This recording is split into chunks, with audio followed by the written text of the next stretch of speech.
Sit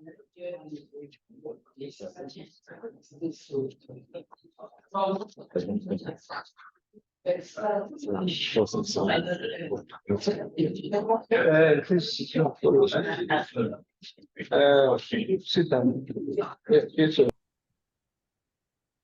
So we have 2 more minutes, right? Yeah. Okay.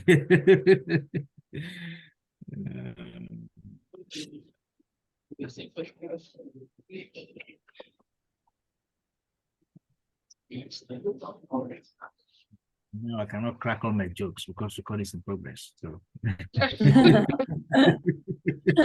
Now it's recorded for perpetuity now. Yeah.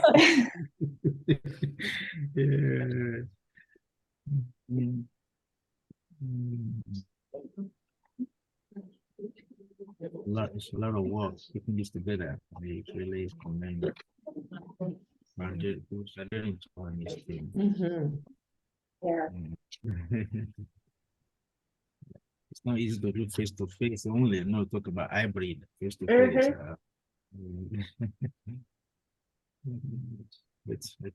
I guess that's the future. So that's the future. So yeah. In a way, I mean, I wouldn't have been able to come or participate if it wasn't like that. So well, yeah. The same thing with me. So, yeah. With me, yeah. Okay. Yes, we can start. Okay.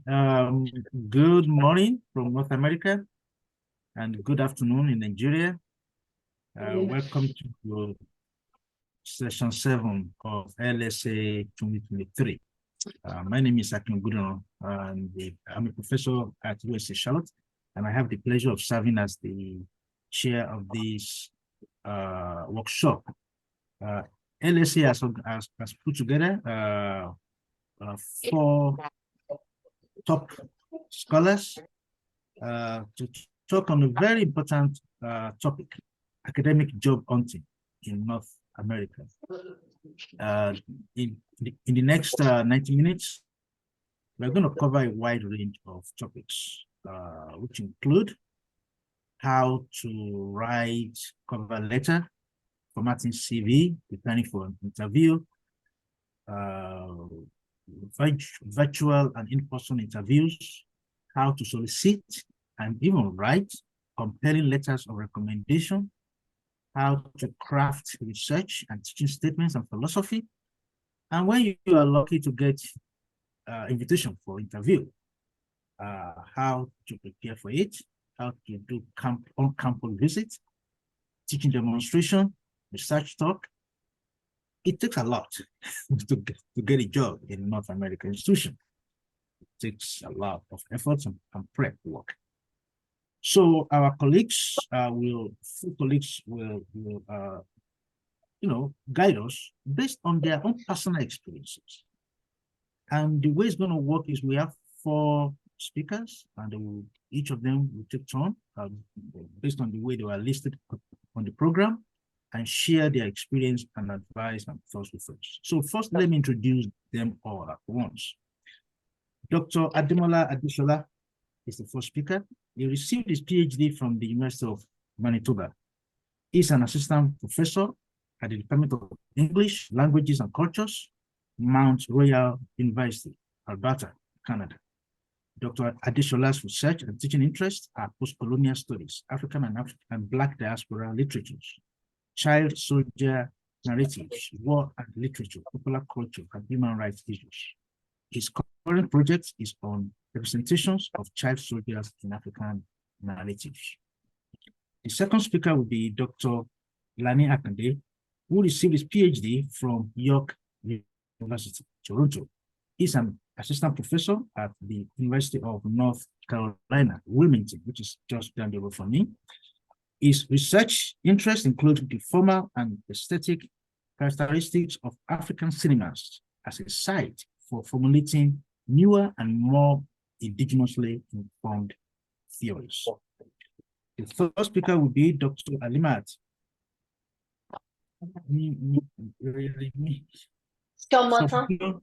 Thank you. Dr. Alimat Somoton who received a PhD in history from Columbia University, New York. She is currently an assistant professor at Auburn University. She has interest in the history of decolonization, post-colonial rule, urban history, and women's history. She is working on a book titled The Decolonizing City, Popular Politics and the Making of Post-Colonial Lagos, 1941 to 1976.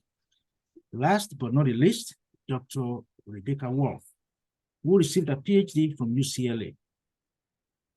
That is University of California, Los Angeles.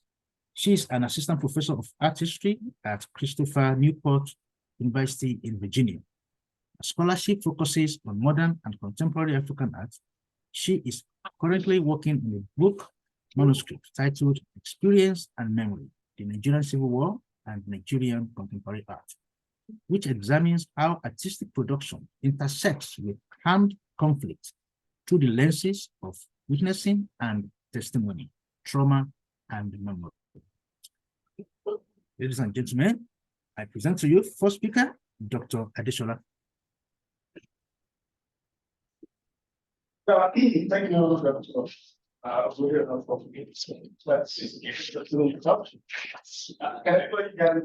Yes. Yeah, it's my pleasure to be able to speak to you about my own job hunting journey. You know, it's not our operating in Canada. One of the most interesting.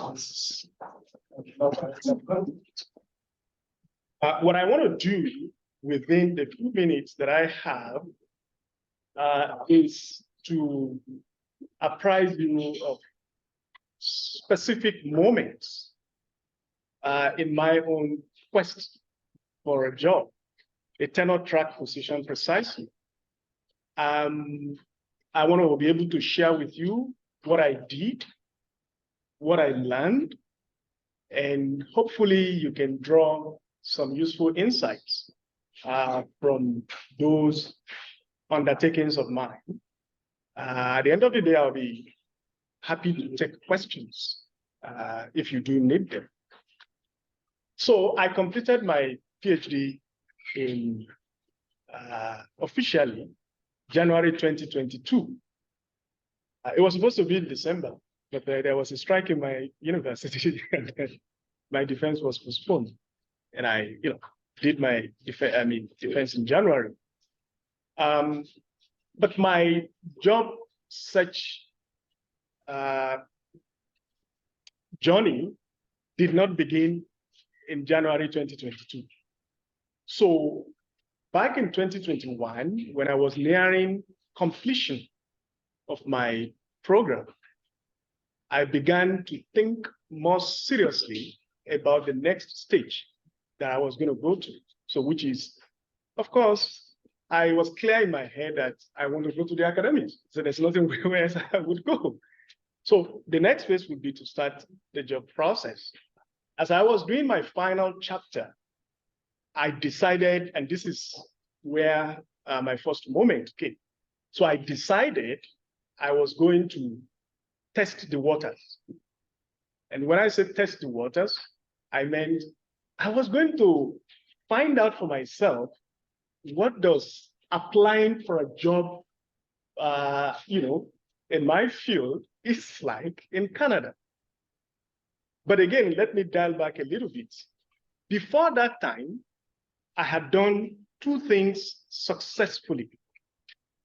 One, I had attended all kinds of job talks. So for those of us who are in North America, you know that one of the key elements of the job process, if after you have got an offer for interview, is that you're going to do a job talk. And a job talk involves sharing with the audience, a very specialized audience of academics, your project. What is it that you are researching?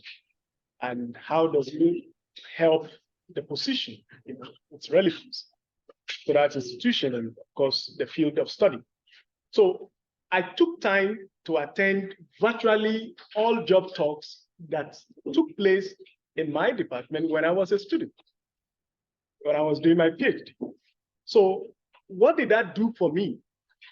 It gave me deep insights into what I should be looking out for.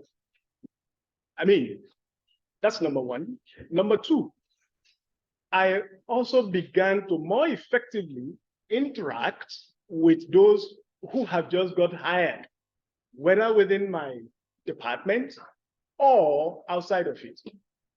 And this kind of discussion with such people was enriching for me because it deepened my understanding of what I need to be doing. And so after I was completing my final chapters, I decided to test the waters, as I said, and I began to apply, for positions. And please, sometimes our supervisors can think you're doing too much at a given time or that you are racing ahead of yourself. I do think that what is important is for one to understand oneself and how one wants to operate. So I told my supervisor I was going to test the water, and he said, "No, don't worry. It's a process. You get there." I said, "No." I did put together these applications. I haven't studied the requirement for eligibility particularly. And one of them, as anybody who operates in this field will know, is they're either looking for someone who has completed a PhD or someone who is ABD, all but defense. So you can get it. I did all that.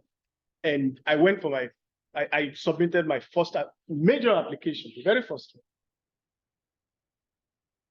I was surprised I got an invitation. I wasn't expecting to get an invitation, really. I just wanted to do it to be able to start that process for myself. But then I submitted and I got invited and I participated in that process.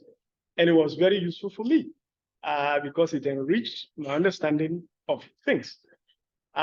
When you get invited, there were only 3 of you at that point. So I was very happy with myself. I didn't get the job, of course, as you know, needless to say, but I was happy with myself. But once that I submitted my final project and I was waiting defense, I became more active with applications.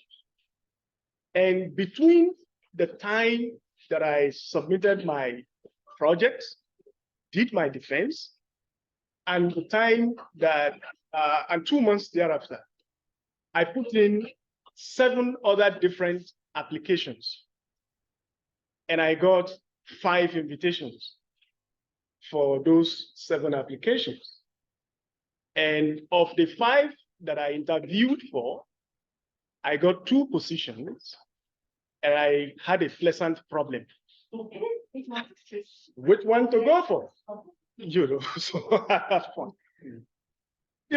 I'm just giving this this is the way, but I understand that part of what we also needed to be talking about would be certain key component of the process, beginning with how do you even craft those materials? For example, your CV, your cover letter, your statement of research, your teaching philosophy, and what have you. All of this, as Dr. Ogundiro said a while ago, the job hunting process in the average North American space is grueling, is demanding, and is tasking. It can make you crazy. So, I mean, you hear from other colleagues, it can make you very mentally miserable. But here is the key. For anyone who has done a PhD, you already got toughened. And so that next phase is to get you to be doing what you need to be doing.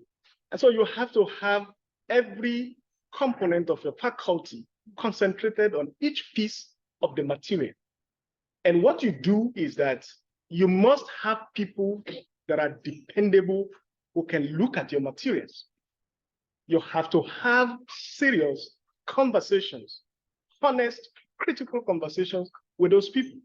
So I recall that when I drafted my first cover letter, again, maybe I'm using the wrong term. Cover letter is what you call the application. I don't know what I mean, what we do call it in Nigeria again, but it's basically where you flesh out, you sculpt a profile of why you are the candidate for that position. Those of us who are in the humanities, particularly in the literary study where I am, our field, jobs within that space is shrinking increasingly.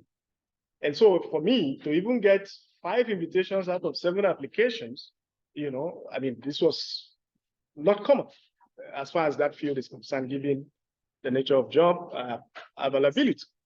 And so what I did was I crafted the CV, the cover letter, and I shared first with my supervisor.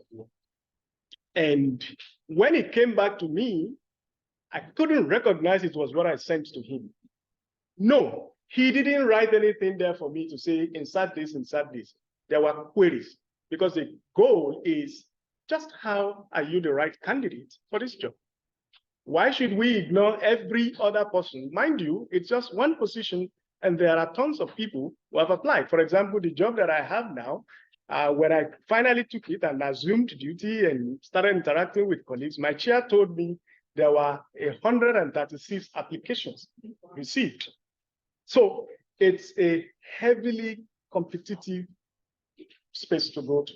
And so what you want to do is, in crafting such a document as the CV, the cover letter, where you profile, you know, yourself and present yourself as about the best candidate for this job, you want to be able to exhaust all the resources that you have. And part of those resources are the human beings around you, the solid, dependable, competent, skillful human beings around you. One has to consciously seek out those people. That's the point. So my advisor sent back my stuff to me, and there was a lot of questions, which I had, including the language. And I share one with you, which is very funny, and that is, of course, Canadian for you. And so I had written all these things, and he said to me, "You're going to talk to academics like yourself." And he was speaking to the Canadian context.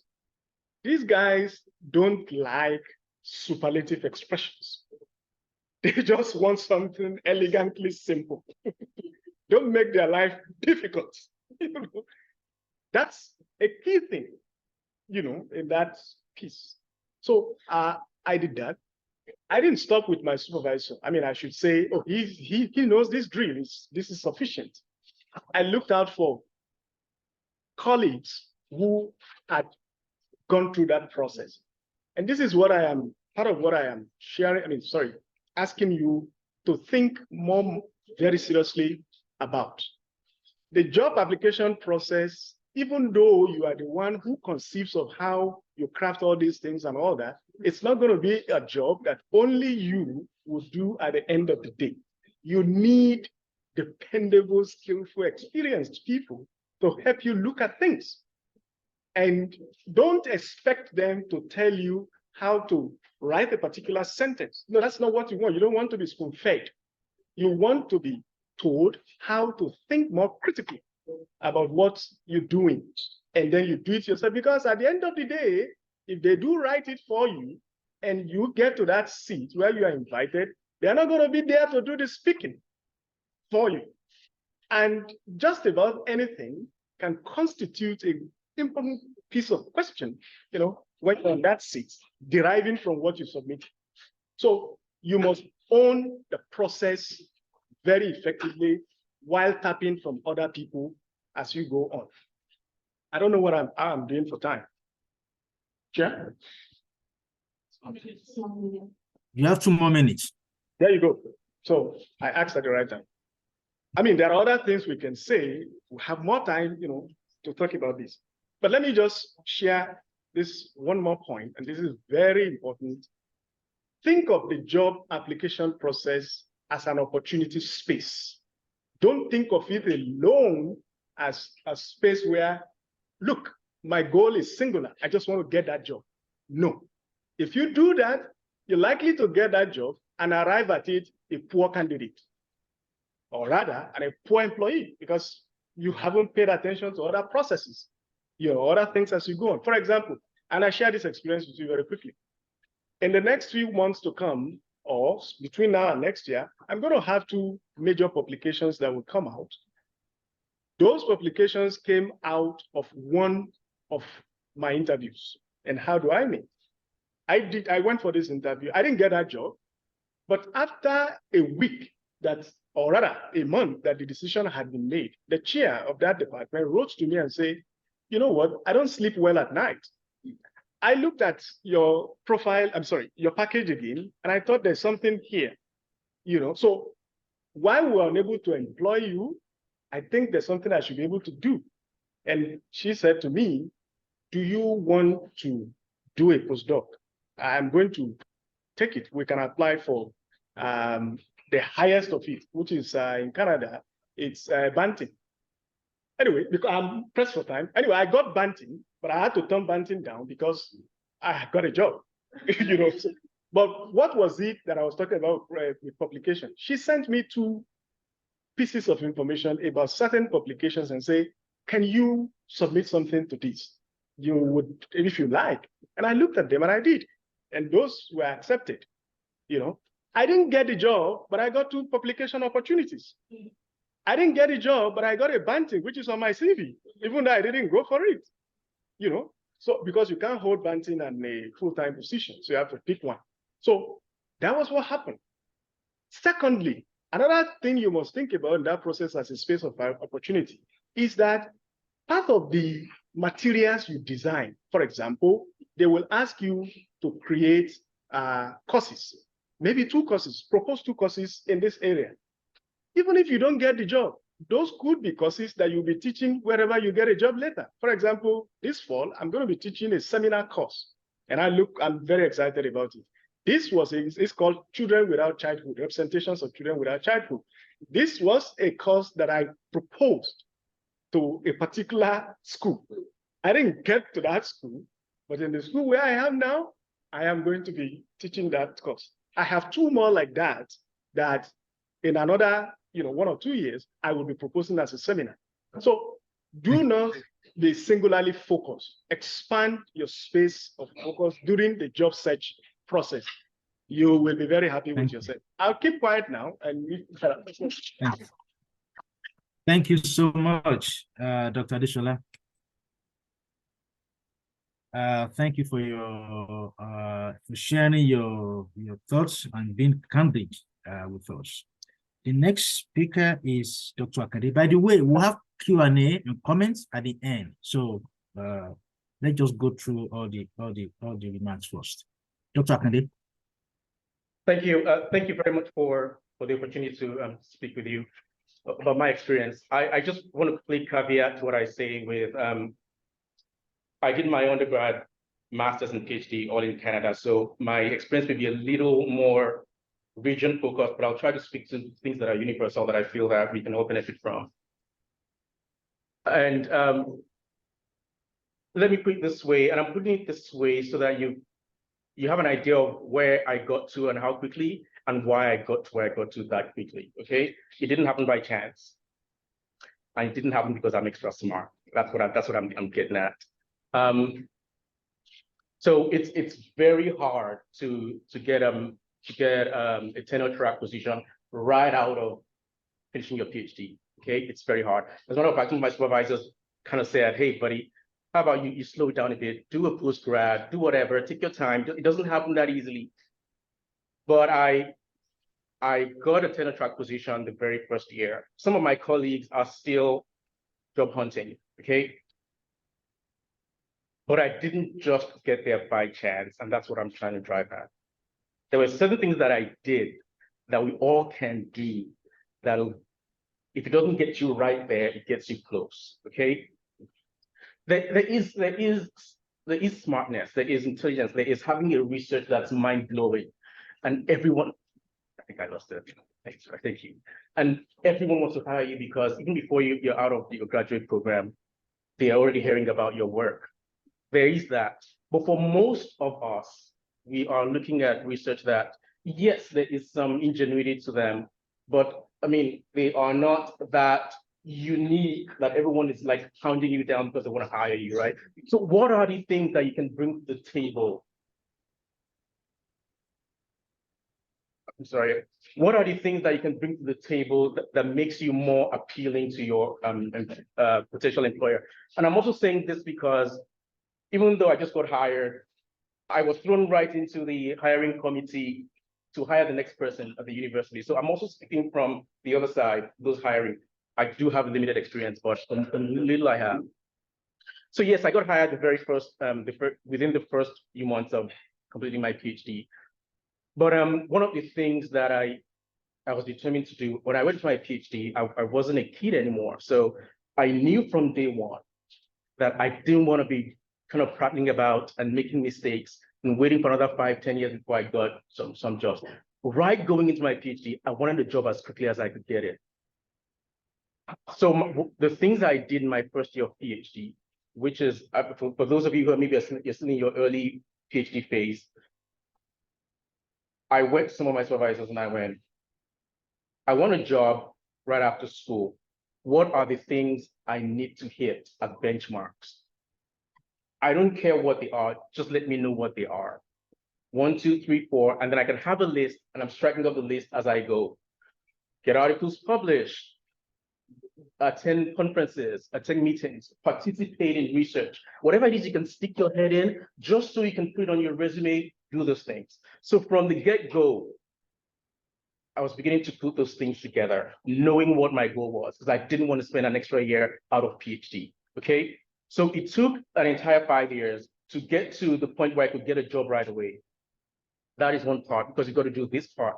Now, I would be dishonest if I sounded like, oh, I got my job because, like I said, I was like the most intelligent kid in Canada and everyone wanted, no, it wasn't that.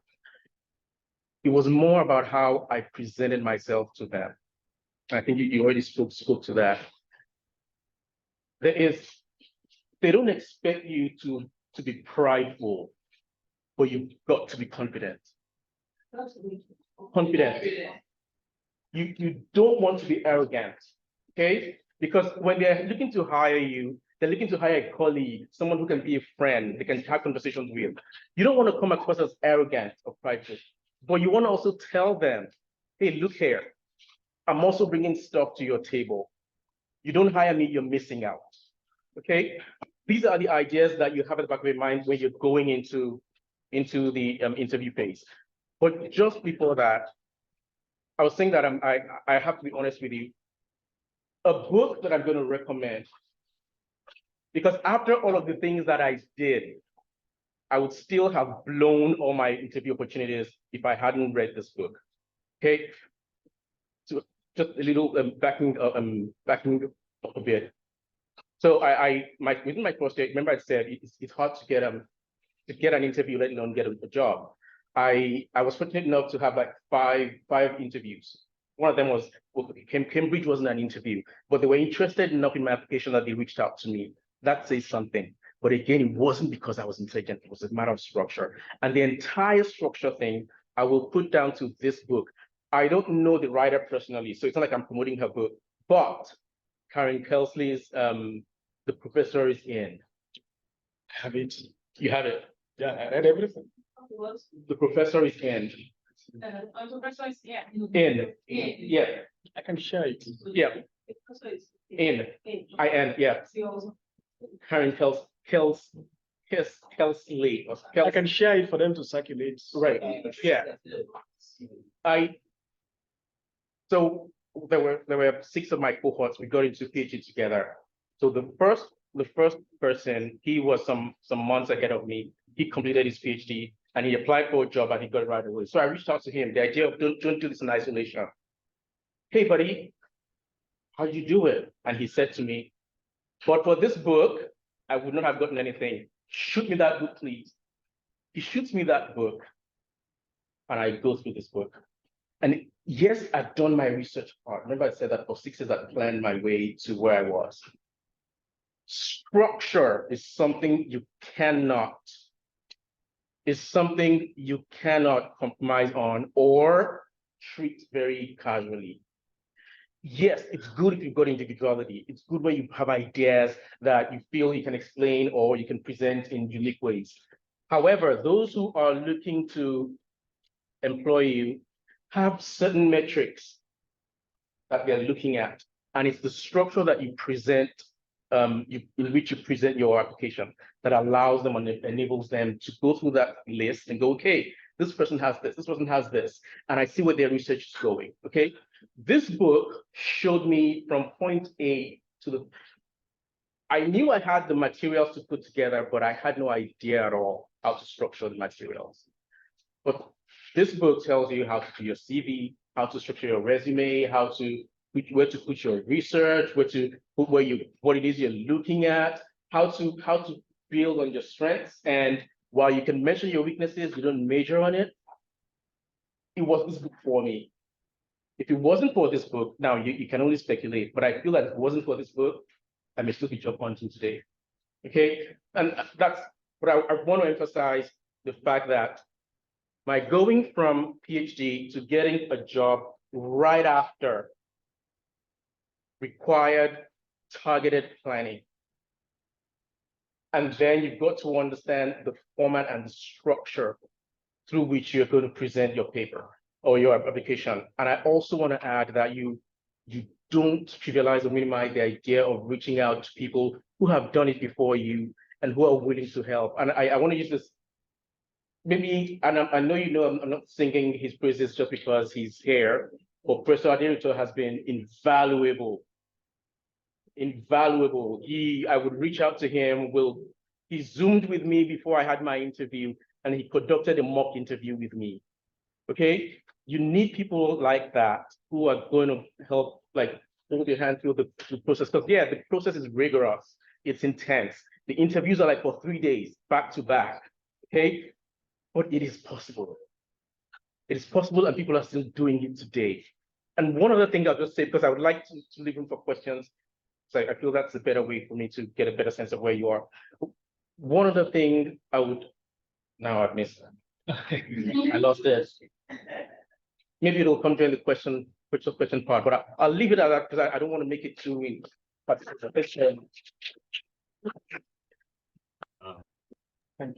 Thank you so much, Dr. Akande, for sharing your thoughts. There are kind of some themes that have come out from our two speakers. They are talking about, it's not just about smartness, it's about social connections, finding mentors, setting goals, benchmarks, structure. These are the themes that are coming out of their experiences. Now I will turn to Dr. Alimat Shomoton to share our thoughts with us. Thank you so much. It's been great to hear the other panelists, and I want to thank LSA and everyone who's part of the planning committee for putting this together. Given some of the things that my co-panelists have talked about, I think I'm just going to focus more on strategies for each of the documents as well as the process, and some of the things that I found helpful.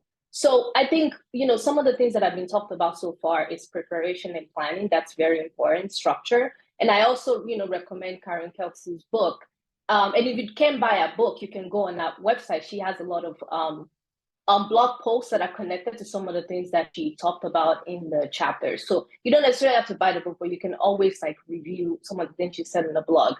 So when it comes to preparation, I think using the summer before the actual deadline, it's very helpful to, get started. So during the summer, you want to think about, and, in the US, calendar, it's usually, from, May up to August, because the applications are usually due either in September, October, sometimes November, sometimes very late January, but you kind of want to use the summer to prepare.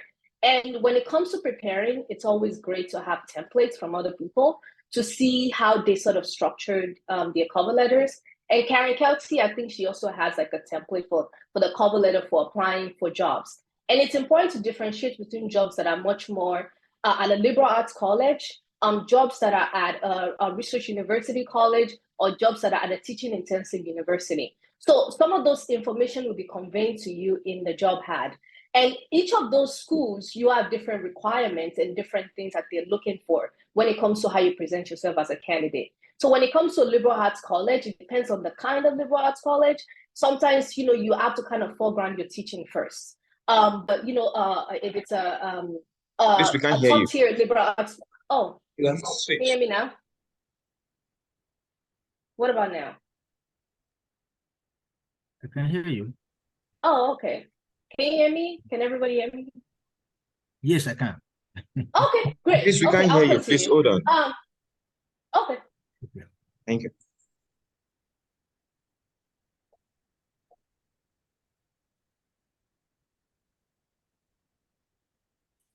So as I was saying, all right. So as I was saying, I think it's important to like know the kind of there's a little bit of a background noise, so I'm not sure if they're still fixing it or if I should proceed. Hold on. Please proceed. Okay. Please be seated. Okay. Okay, that's fine. All right. So I think obviously knowing that it's very important to know how to, and this is what they call tailoring. So tailoring your application requires knowing the type of university and their requirements, if it's teaching intensive or research university or liberal arts college. So you kind of want to know, and it's important to kind of pay attention to the differences among the universities that you're applying to so you can tailor your application. And tailoring means that sometimes you have to shift the paragraphs around. Sometimes you have to kind of emphasize your teaching over your research. And so that's what tailoring is. But generally, you want to have one version of a cover letter that then you're able to tweak to sort of fit the requirements of the university that you're applying to. And usually with the cover letters, you have the first paragraph where you talk about your specialty. You kind of like, you might have a sentence in there that explains why you're a good fit for the university and the position. And then you have two paragraphs that focuses on your main research, where you talk about the questions that you are interested in your research, your arguments, your contribution to the field. And then you can also talk about the method that you use in your research. And then you want to have a paragraph that's also centered on your second project. And, obviously this is, everybody understands that you are conceiving of it, but you still kind of show that you're giving some thought to what that project is when you describe that, use that one paragraph to describe your second project. And you also have like a paragraph that's focused on teaching. And in that section, you list the kind of classes that you're interested in teaching. And you also talk about what you're like in the classroom. What kind of teacher are you in the classroom? How do you engage students? And you don't just explain how you engage students, you also want to talk about the results that you've received from engaging students in that paragraph. And in the last paragraph, you kind of want to think about the contribution that you want to give to the university or the department, the kind of service that you're interested in. So that's how you kind of close the cover letter. So you can see that, all of it is, there's a sense of a method to it. You just have to know what to say in each of the paragraphs, as well as, work with, getting feedback from other people is great, but having that template, looking at what Kelsey has done, as well as other people have done, is always helpful. So after you submitted your cover letter, you have the teaching statements. People can't hear me. I can hear you. So I think once you have, and I'm sure we could talk about the other components of the package during the Q&A, because I don't want to take all the time going through each of the steps. But again, you can find a sample and the description of how to do many of this component of the application in Kelsey's book. So when it comes to the first round, you just have to submit your application and wait. And the waiting period can be very tedious and it can be very grueling because obviously you put in the time and the effort and you want to know what's going on. But it's also very important to just think about shifting your mind to other things. Don't make up stories about why you think you haven't heard back because you really don't know what's going on in the background. So I think it's also important to like also prepare yourself for the waiting period and knowing that, you know, you've done your part, you submitted your application. The most important thing is to be in the pile. And you make sure that you want your stuff to be in the pile, and then you kind of just have to wait and see what happens. So let's say, you know, you do get a first round interview. Sometimes they might ask you to submit more material. Sometimes, you know, they just kind of go straight to the interview. It's always important to do mock interviews for the first round, because you want to be a pitch of your research, how you present your teaching, the kind of service ideas that you have, your second projects, your classes, even how you are as a teacher with other people before you do it. And brevity is very important, and being concise is very important in your answers. And I know that as academics, we love to talk, but when it comes to interview, you have to try to write a description of maybe your research that's about 1 or 2 minutes, like really, really short. That kind of gets to the meat of, you know, what you do, you know, in terms of like, you know, what your research is about, what the contribution is, how you're intervening in the literature. And you just have like, you know, it has to be very rehearsed as well as memorized, but you obviously present it in a way that doesn't show that you memorized it, and you still try to have a conversation. So again, I think a mock, I always find doing mocks very helpful. Even, you know, it's just, there's nothing like practice before you do the first round of the Zoom interview. And they will always give you a chance to ask them questions at the end of the interview. So you definitely want to prepare questions that are not going to be a yes or no, elicit a yes or no answer, but really more so something that can lead to a conversation. Because that's when people kind of get a sense of what your interests are, who you are. And whenever you can have a conversation with the committee at the end, I always see that as an indication of a good interview. Because then you kind of have a sense of a rapport, you get a sense of like where what they're thinking about and who they are from the questions. And I just want to give examples. And another thing to keep in mind is that some interviews might be 25 minutes, some might be 45 minutes. So, and they would tell you in advance the length of the time. And so that gives you a sense of, you know, how to prepare. So I just wanted to give you an example of, you know, a 25 minutes interview that I did and the kind of questions that they asked within that 25 minutes. So you get a sense of actually like how quick you have to kind of prepare all these questions. And even within that 25 minutes, they gave me a chance to answer the question, ask them 2 questions at the end. So it also shows you that this is one of the reasons why brevity and like conciseness is important. So one of the questions was about, you know, how you kind of see your work in relationship to the department. So, I mean, and in some cases, you might be applying to an interdisciplinary department. They might ask you to explain, you know, how do you sort of center yourself in an interdisciplinary department? Another question is about, they could ask you, tell us about yourself as a potential colleague. You know, this is not the place to start talking about, you know, your interests, you know, besides the research. You mostly kind of want to convey, like, how did you get to the kind of research that you are interested in? What are your research interests? You know, they kind of want to get a personal sense of like what motivates your work and who you are as a scholar. And another question, this is often a very common question, which is, why do you find the university or the department intriguing? Like, why do you want to be there? So that is also another question that you want to think about answers to in relationship to maybe the kind of what the department is known for, the kind of classes that they teach or the scholars that they have. Maybe they are invested in a big public scholarship work. I mean, there's so many things that you could come up with when it comes to like why you're interested in the department. But just because you're applying doesn't mean that they wouldn't want to test, you know, the level of your knowledge. I mean, they all know that you're looking for a job, but they want to, like, you know, my co-panelists have said, also want to know if you can be colleagues with them. So that's another way to kind of demonstrate, you know, what makes you curious or interested in a department. So that's just an example, you know, 4 different questions in a 25 minutes interview that you could be asked. And again, I think doing a mock beforehand would always be helpful to get you prepared for that part. And when it comes to a teaching demo, sorry, I'm looking at my notes here. That's why I'm going through. I'm talking about a teaching demo next, but I want to talk about the job talk version of it. So also with the job talk, I've been doing a mock. It's very important. Sometimes I've done like 2 2 or 3 versions of a mock just to sort of like get the nerves out of my system and really kind of become comfortable. And you can do the mock, with different people. You could do it with your advisors, you could do it with your friends, you could do it with your parents, you could do it with anybody, because you want to get a sense of like how your work is translated to different audiences. Because when you are, giving your presenting your research, you will be, different people will be in the room. You could have students, you could have grad students, you could have undergrads, you could have, and people are coming from different fields. So they will be asking you questions based on, what they're interested in. Sometimes the question may not even be about your research. So by having a mock with different group of people, you can get a sense of like what's translating and what is not translating to the audiences that are in front of you. And the mocks are always, I just find them so helpful in terms of just like getting you to kind of also get used to presenting your work. And I've also heard of some people who actually memorize their job talk before they give it, as a way to kind of like demonstrate a sense of like comfort and familiarity with the job talk. Another important thing is the job talk is a performance.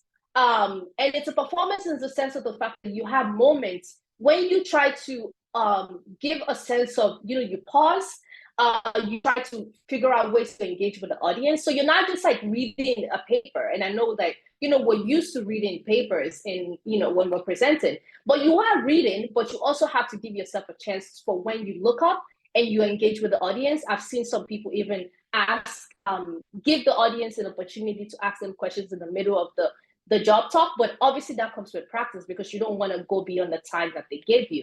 And it's very important to stick with the time. If they tell you you should present in 30 minutes, make sure you present in like 25 or 27 minutes. You do not want to go beyond the 30 minutes because people get very antsy and mad if you go beyond the time. That's often a test that they try to see, like, would this person actually be able to finish their lectures if they're teaching in the class if they're not keeping to time. So keeping the time is very important. And another key component of the job talk is the Q&A. The Q&A is very, very important because a lot of people could crumble in the Q&A because they get bombarded with different questions. So this is where you get a chance to kind of like test your expertise. You also get to kind of like demonstrate the richness of your knowledge. So let's say you present, you have already presented, your research. The answers that you give during the Q&A should expand upon what you've given in the presentation. You shouldn't always be referring to the example that you've already given in the job talk. If you try to like expand the audience's thinking and show the range of your knowledge and your expertise during the Q&A. And sometimes, like I said, you're not gonna have, you might not have answers to all the questions that people will ask you because sometimes people will actually go beyond what you've presented when they're asking you questions for the Q&A. And it's okay to say that, you don't have the answer to that question, but this is how you might answer that question. So, not knowing the answer, you shouldn't have an answer that says, I don't know, and just end it there. Even if you don't know, you can be honest and say, well, that is a very interesting question. I never thought about that. But here is, what the question makes me think about and you give an answer. The most important thing is, like everyone else been saying, is to be confident. Be confident in what you know. Be confident that part of the reason why they brought you there is because they see you as a potential colleague and they want to offer you the job to you. And they're also trying to sell their university to you and they're trying to sell the place to you. So it's you are interviewing them as much as you are being interviewed at that time. And also during the Q&A, you could get questions about teaching as well. So some people might want to know, what kind of classes can you teach at the seminar level, or the what do you call it, or the lecture or lecture class that you can teach. And you can always use conference presentation as a means of preparing for the presentation. Yes. Too many. Okay, I'll wrap up pretty soon. So like I said, and in the job talk, you also want to share your second project as part of the presentation. So you kind of like either have a slide on it, but you don't want to go on and on into the second project, but you kind of want to give a sense of like where you're going with the second project, because it's important to show that, you have, what do they call it? You have a sense of, I'm blanking out on the word. Anyway, so also have the second project as part of the job talk. But we can talk about, other parts of the application process, presenting process, as well as, what it means to also wait for the answer from the committee during the Q&A. So I'm gonna end it there and end it over back to our chair. Okay, thank you so much for that brilliant presentation. Now, last but not the least, Dr. Ward will share her experience and advice with us. Hi, hi everyone. Thank you so much for being here. I've really enjoyed listening to all of the insights that my fellow panelists have already shared. And really, sorry if there's banging in the background. We have like a last minute appliance installation happening right now at home. I want to start with some words of encouragement because as many of my fellow panelists have said or alluded to, this is an incredibly grinding process. It can really wear you down. It is like doing a full-time job on top of already writing your dissertation. And even if you get rejections, it's okay. It's a learning experience. I applied in total.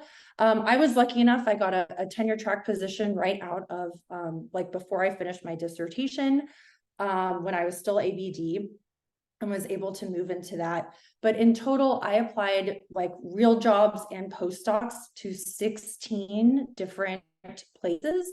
I had one campus interview and that ended up being my job. So it only takes one. And you learn from the application, you learn from the process.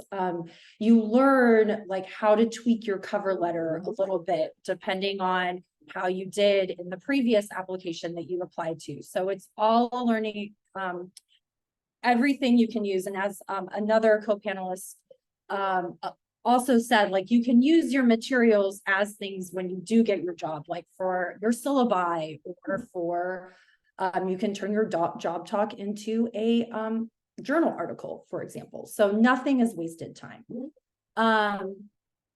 So I want to go, since people have done a really good job talking about kind of leaning on your support group. I cannot stress that enough. Like my road to my job was paved with people doing mock interviews with me, looking over all of my application materials, my advisors, my friends. Somebody mentioned parents. Parents are great. They are non-specialists, so they will be able to be really good at like, what are you talking about here?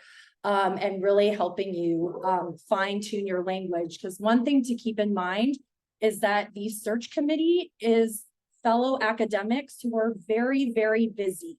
And so what you can say in the least amount of words in the clearest way possible to get your point across, that is what you want to do, because you want them to be able to really easily digest very quickly and clearly what you are trying to get across about yourself and about the potential colleague that you will be.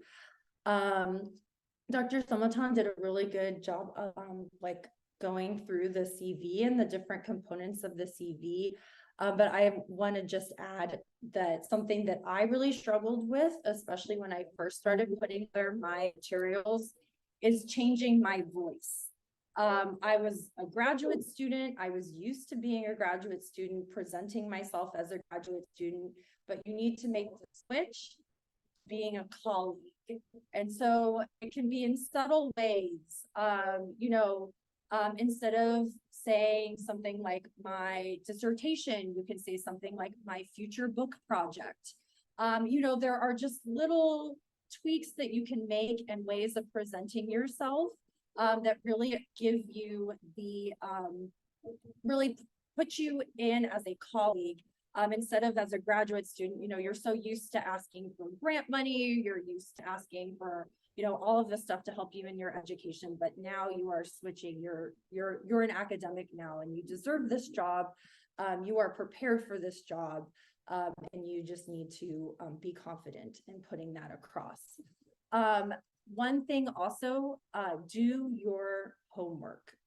Read the job description incredibly carefully.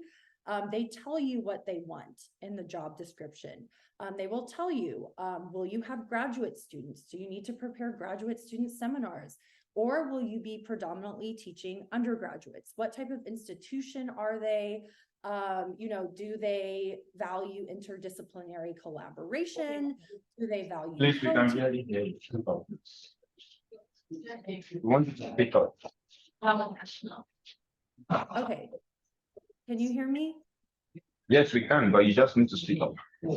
Oh, okay, sorry. All right, so they will tell you the type of colleague that they're looking for in the job description. So read it very carefully. And a piece of advice that was given to me is actually print out the job description and highlight what you see as the key pieces of it. Like they will tell you what type of classes you are expected to teach. And so you can really tailor your materials to what they are asking for you from the job description. So for example, my current job, it is undergraduate focused, really teaching heavy. So I knew in my cover letter, I didn't want to talk about my research first. I wanted to put my teaching paragraph in front of my teaching.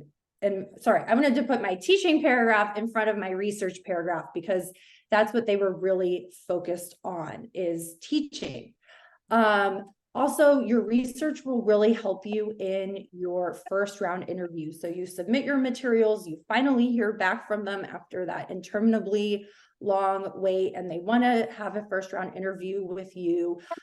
Scour their website. What type of students are, universities put a lot of information about themselves on their websites, as do departments. So you can learn a lot about like what are the demographics of the students, and you can learn about different departments, like colleagues even beyond the department that you might want to be interested in working with. And when they ask you, they'll ask you questions like, what are some classes that you want to teach when you are at our university? And a moment that I knew I was getting into the next round interview is when I talked about wanting to bring my students to a museum in the area. And it was clear that I had thought about where the university was, how I was going to use the resources available to me at that place. And I was already thinking about what I would be doing once I got to campus. And so really you want to really be as specific as you can, and ask questions that show that you've been thinking about what your place would be, and how you would engage with people at that campus. So good questions to ask in the first round interview. What are your students like? What is your favorite aspect about teaching the students at this campus? Are there any resources available to help emerging scholars with their research on campus? And your hopefully future colleagues will be really excited and happy to talk to you about that. Then moving on to the on-campus interview and the job, which we've already talked about, so I don't want to spend that much time on it. But a good rule of thumb is to center it on probably a chapter on your dissertation. So what you think is probably your strongest chapter, or the chapter that you feel can stand alone on its own, or can be distilled, into a 30 or 40-minute talk the best. And you don't want to just launch into it. You want to kind of explain, this, what I'm presenting on is part of a bigger project. And then as my co-panelist said, and it belongs to this future project in which I'm going to do X, Y, Z. So you can really kind of situate where your research is before you launch into the specifics of it. Another really important part of the on-campus visit is your teaching demonstration. And your teaching demonstration, at least in my experience, was about a 20-minute mini lecture to a group of faculty as well as an undergraduate class. So undergraduate students were invited. to attend my mini lecture. And you want to be strategic about your your teaching demonstration as well. You don't want to just repeat your dissertation topic. You want to show that you are capable of teaching outside of your area of expertise and your area of research. And you want to think about the type of classes that they told you either in the job description or in the first round interview that they expect you to teach. So for example, for me, I knew in addition to teaching African art, in addition to teaching Latin American art, which the job description specifically talked to me about, they also told me in my first round interview that I would be expected to teach survey courses. So global art history from prehistoric times to medieval, the medieval period. So with that in mind, I came up with a job talk that I talked about two important religious structures in Africa and Ethiopia and in Mali that really tied into the global histories of Christianity and Islam so that they could see, oh, this could belong in a survey class. Like this is how she would maybe teach that survey class. Which was a really important part and is a really important part of my current job. So think about that strategically as well. Another important thing to keep in mind about the campus visit is it's 2 or 3 days and the entire thing is an interview. You always have to be on, and that sounds exhausting. It is exhausting, but they are really, at this point, if you're invited to the campus, you can pat yourself on the back. You have impressive credentials. You are amazing. And really what they are looking for is fit. Like, do we get along? Do we think this person wants to be here? Yeah, can I see myself, grabbing lunch with this person in between classes? So they're really trying to get a feel for who you are as not just an academic, but also, a future colleague.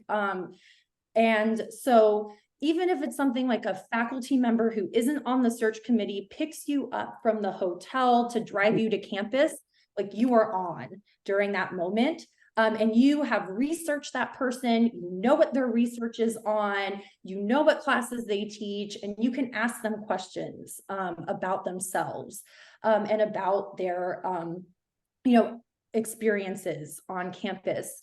Another thing to keep in mind with the job talk is you will not only be talking to students and faculty members, but you will also be talking to the dean and you will be talking to the provost. So you're going up into the higher echelons of the administration of the university. And we can talk about in Q&A about those different interviews as well, if people are interested in that. And so one thing I want to end on about the on-campus visit is that it's okay to ask strictly, like to go beyond the strictly academic questions here, because they want to, like, I've heard people, like I got driven around for 2 hours around the entire area in which the university was in, because as somebody mentioned, they're also kind of courting you at that point. They want you. They've invited you to campus and they are also kind of putting on a show for you because they want you there. So I've had people, like, they've been driven around neighborhoods and they've been given a talk about the real estate in the area and about buying a house in the area. So it's okay to ask questions like, how do you like living here? Things like that. Like, what's your favorite part about living in this particular town? Because they also want to know that you're thinking about, being there, especially if it's a tenure track position, that you are there, for a good, at least until you get tenure, a good 5 or 6 years from now. So you're thinking long-term about being there. Lastly, I just want to end by talking about time management, because this is something that I really struggled with. As you probably surmise by this, what people have told you here in this panel, and probably what people have told you before, this is an incredibly intense experience. Applying for a job in academia, especially in North America, is like working 2 full-time jobs at the same time. And on top of that, if you're also late in your graduate career, you are also writing your dissertation. So it's like, how can I even apply to jobs and keep writing my dissertation at the same time? And yes, it is incredibly hard, and it is incredibly grueling. But I made the mistake of kind of letting the job application process take up my entire mind space for too long at the expense of my dissertation, which it ended up being okay. I, was able to finish my dissertation on time, but it was a horrible experience. Lots of, like 12-hour days writing that I would not wish on anybody. So even if you feel like you are just totally in it in this job search, you have your eye on the prize, you're going to get that postdoc, you're going to get that tenure track position. Always try to find time for your dissertation while you are writing, even if it's an hour, but just move forward, because they're both very overwhelming. Finding a way to balance the two while you are doing both at the same time, because they're both incredibly important, will serve you well. So that's it. Thank you. Thank you so much. Let's give a round of applause to all our speakers. Thank you. I cannot hear you over there. What's going on? Okay. I'm sure the members of the audience, those online as well as face-to-face, in person, they have questions. They have very, very, very rich ideas. Managing time, being brief, brevity when you are answering questions. Make sure that you are not giving the interviewers, your colleagues, your future colleagues, very dense language that you are communicating. You break down. You see, by the way, North American in general, Americans, US and Canada, they don't like bombastic language. Okay, they use it in their own scholarship. But when it comes to crossing over to, because usually you'll be likely the only Africanist in that department. So they don't tell them things that they'll be scratching their head saying, what is she saying? Or what is he saying? Break it down in a way that they can understand what you're saying. Talk slowly at the same time, especially if you are coming from another speech community, so that people can understand what you are saying. Stick to time. Time is very important, So, and I will have that, make sure before you go to campus, or even before you do online, the first round of interview, Zoom interview, make sure you know something about almost every member of that department. If you are fortunate to have names of people that you are going to meet, make sure you look them up to know something about their research. Make sure you know people that you connect with in the department, how your work connect to someone who is doing European art or doing, medieval history. Make sure you see connections so that in conversation, you can bring up areas of common and mutual interest. So these are some of the ideas that our colleagues have shared with us. So let me stop there. Sure, there are questions and comments. Now, the focus is on you now. Questions? And feel free to type questions in the chat for those who are online.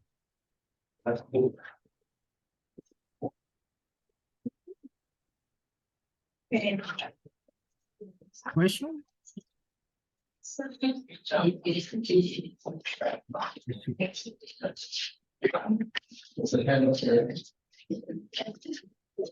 So, Chair, Yes. Professor Budera. Yes. Yeah, I see some questions in the chat. I can answer one question. Oh, okay. I guess, yeah, I'll answer one question and then maybe we'll turn it over to the people in person. Or maybe we should start with the people in person first. Yeah. So I'm not that very good at this. So okay. I'm not seeing any question in the chat. Oh, I can see it. Oh, But okay. yeah, so I guess we could just have the person, Oh. in person answer first. I mean, ask their question and then we'll go to the people online. Because I mean, I see someone standing up right now, so they could go ahead. Okay, Yeah. go ahead. Good afternoon, everyone. Alimat, I want you to speak to my question and the other persons. I want you to explain to me, because if you go through the academic environment in Nigeria, most time, and you've presented your work over and over again, at times you lose some confidence because of, there's a whole lot of, we go through academic bullying over here and all that. So how do we build ourselves? I'm applying right now, and I used to be very confident, and now I have lost some confidence after presenting seminars, PhD seminars in Nigeria. So how do I build myself again and to have confidence, maybe just like you, and be able to talk and so I want encouragement from everybody. Thank you. Thank you so much for asking that question. I think that's an important topic that we often don't talk about, and I think some of our panelists have gestured to that. I mean, confidence it's not. It's like any skill. Like, you have to kind of like constantly grow and develop it. I mean, I tend to sort of listen to a lot of TED Talks. I listen to a lot of, psychologists who talk about just like confidence and building yourself up. And so those are really important tools that have been helpful for me. And like you said, it's not necessarily inherent to something you work on. And when it comes to being I didn't go to a university in Nigeria, but I've been in certain spaces when it comes to presenting. And, it could be a very challenging space when it comes to, the way the questions are posed and, how you're expected to respond. But one of the things that I've always been told is that you are the main specialist on your topic. It doesn't matter, other people will have ideas, but they haven't read the primary sources that you've read. They haven't interpreted the literature the same way that you've done it. So you can always kind of like, start from that place of like, I know more about this topic than many people in the room. Yes, we all kind of like we're studying Nigeria, we're all in the same field, legal studies, but nobody would know more about that topic more than you. And that's definitely a confidence that you can carry on, not just, when you're doing a job talk, but even at a conference, and kind of use that as a way of, starting from that place of like, I know more about this topic than anybody else. And I think it's okay to admit, I think being vulnerable about certain things that we don't really know enough about, or how we, may not be confident, is okay to say. And I really thank you for bringing that up. But it's a process. And I think over time, once you kind of like get used to using other means of trying to build up your confidence, as well as knowing that you are the specialist on that topic, that is always key and helpful to continue to keep in mind and to remind yourself of that. Thank you for that. I have several chats from Professor. Let me look at it. Professor Tijani Akim. Tijani, thank you for your comments. One comment is that when you go for on-campus interview, you have moments of social. They'll take you out for lunch, for dinner. I always advise candidates, even if you drink like me, I like Scotch whiskey, but I don't drink those days when I used to go for campus interview. I'm too old now to do that. I don't drink. I discipline myself. Even when my colleagues who are taking me out to drink, they're drinking wine, and I would tell them that, I don't feel like it. I do drink because I want them to know that, hey, I'm sociable like you. I drink, but I don't feel like drinking now. They will respect you for that, because they get the gist that you want to make sure that everything that comes out of your mouth is not because of the influence of bubbles. It's not the influence of wine. And Professor Tijani is saying that you have to be mindful of what you say. Don't make judgments on other people, on other cultures, on other religions. Don't take it for granted that the person who is interviewing you, but every minute is an interview moment. Don't make comments about other people's religion, about their sexual orientation. It's none of your business. stay within your lane. Okay, that's what Mr. Tijani is to advise us. And then also, he asked a question about visa, because most of the audience here we are mostly non-citizens. At what point does the issue of visa comes into the picture? H1, EB2, all those things. Usually, when you are on campus interview, people only the chair or the dean might ask you about your visa status. But usually those questions come up until when they are offering you the position. Because I'm not sure they're supposed to be asking you those questions at that point.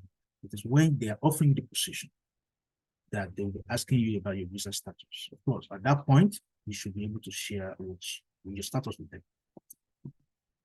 More questions in the audience?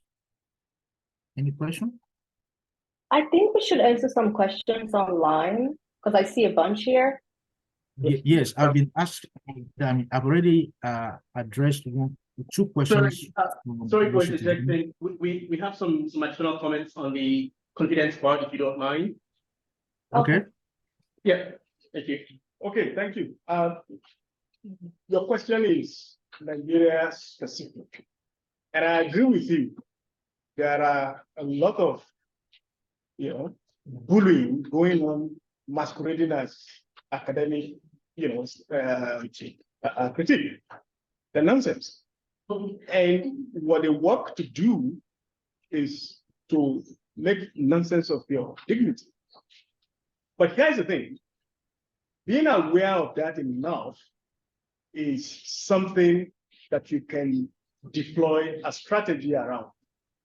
You know that there will be individuals sitting in that room who would want to make nonsense of your mind and your head. You just avoid them. If they do ask questions in some ridiculous way, as most tend to do, try and sift the substance from that. And here is where you need to be sensibly and moderately confident. You don't have to wither in the face of such ridiculous bullying. You just have to focus on the question and answer. My colleague here was talking about, the book, the professor is in. I read that book and my decibel of confidence never remained the same. It went very high. And I could go into those rooms that I went to for interviews and look them in the eye and demonstrate some sensible confidence, but also understand that this whole thing is about performance with substance. Absolutely. That's what it's about. You have to perform while also serving substance. Absolutely. So if confidence is not there, you will bring something rich and serve it with terrible plate. That's what I wanted to add to that. Sorry, yeah, I was hoping that you'd bring that up. It's what I tell myself in scenarios like that is, this is a game. Yeah. We're both playing a game. I know what you want from me. You know what I want from you. So my thing is, what do I need to bring? So the confidence thing, there are people who just have confidence, who are just always confident. But then there's some of us who don't always have it. And like you say, you've been browbeaten many times in your life. You come to these spaces and it's difficult to rise up to the occasion. Even sometimes you're confident, but then there is an interviewer on the other side who everyone recognizes globally to be a superstar. How can you match them, right? Because you bring it. If you've got to psych yourself up, you do that. Like he just said, the material content you're bringing is one thing. Your presentation is the second thing, okay? If you have to work it up, my interviews, before it was time to actually have the interview, I would pace around the room, like hyping myself up. The one thing you've got to always remember is you would never have made it to that point if they didn't find value in your application. Absolutely. If they call you for an interview, it's because your application as a material is satisfactory to them. So one thing that I call it's like an offense and defense game. The offense part is when you submit the application. You're propping yourself up. This is what I've done. I'm this good. I've done X, Y, Z. The defense part is, and I'm not using this literally, but the defense part is, when they call you, it's because they already satisfied with the material you're presenting, your research part. Now it's you defending what you submitted. Okay, by defending that, I don't need just stick with that because Dr. Haliman had said something about how you build on it and you take them to another area of what you're looking to do. But you make sure that what you're building up on is what you already submitted because they were satisfied by that. Okay, and then from there you move on. But it's about psyching yourself up, hyping yourself up, and going, you know what, I'm here because I'm that good. Thank you. We have 2 more questions here, and I want us to get to it, okay, because we have 10 more minutes. From Adana Obuna, the question is, does it matter the number of publications you have, and is it compulsory to teach a class of your own before going on the job market? I want to volunteer for that question. Yes, Rebecca. I had only been a teaching assistant when I applied for jobs.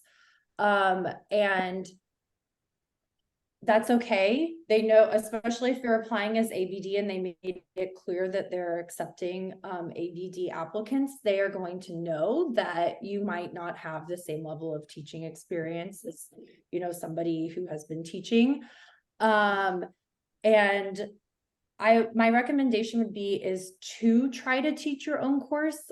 Depending on where you're at, some universities will offer graduate students the opportunity to teach summer classes. If that's available to you, try to do that. But what they really want to see, you can talk about your experience from being a teaching assistant, because really, when you think about it, you are the interlocutor with the student most of the time in that situation. And you can talk about how you interface with students.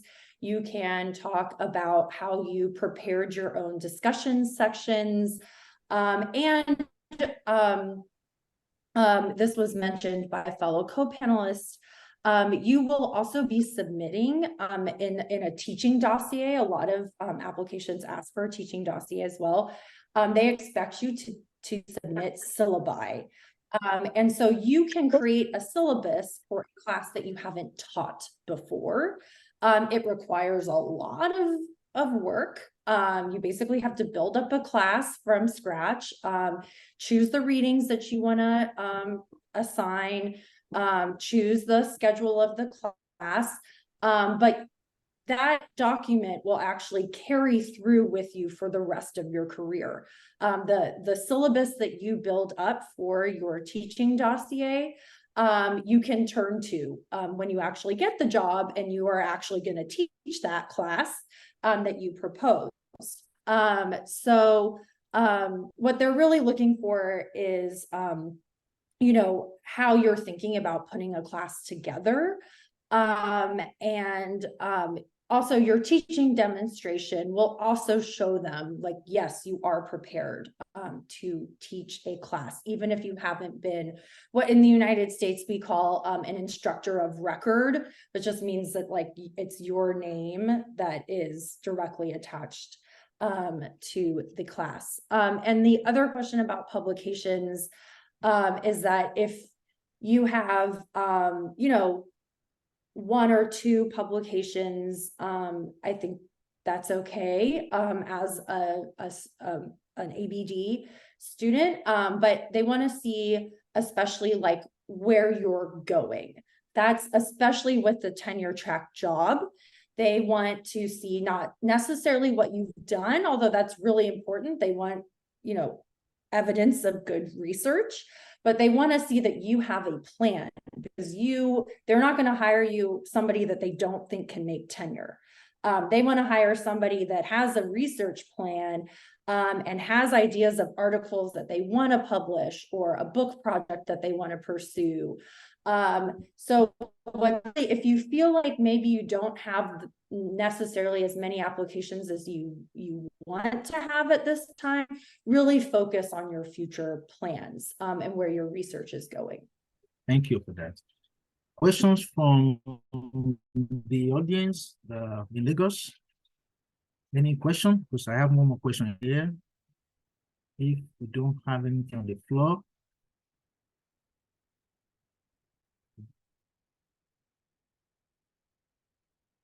Okay, we have one. Okay. For your time. Okay, so my question is this. I want to know if there's some kind of words or languages you cannot use during the interview session. Are there some words that you cannot use during your interview session? Thank you. Okay. Anyone can take that. Just one. Yeah. Anyone? That's a good Briefly. question.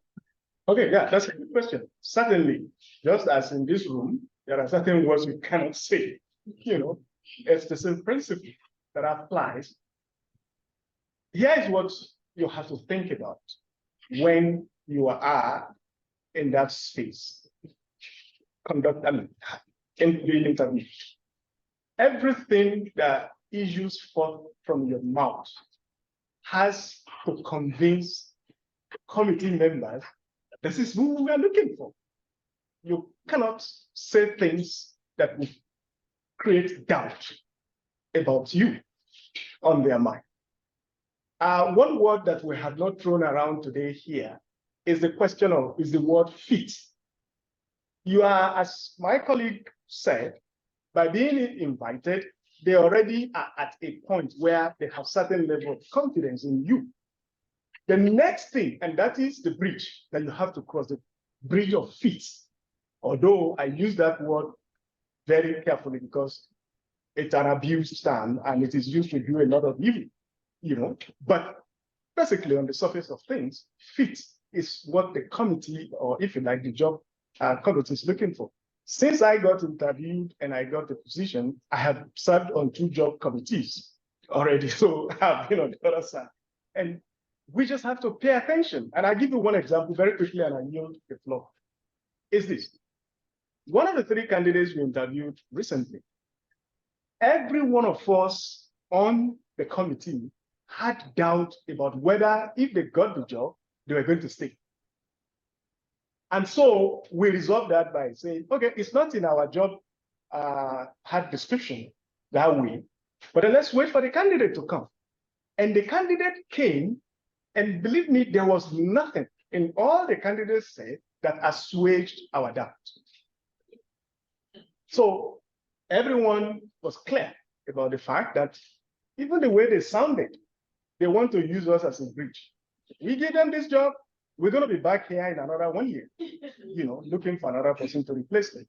So whatever you say must give certain confidence, must make them go sleep very well, making a decision about you. Thank you. Okay.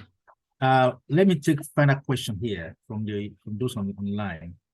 How do I deal with, this is from Joa Falabi, how do I deal with a request for recommendation from possibly the same people, committee members and academic mentors for my job applications, especially when applying to different universities?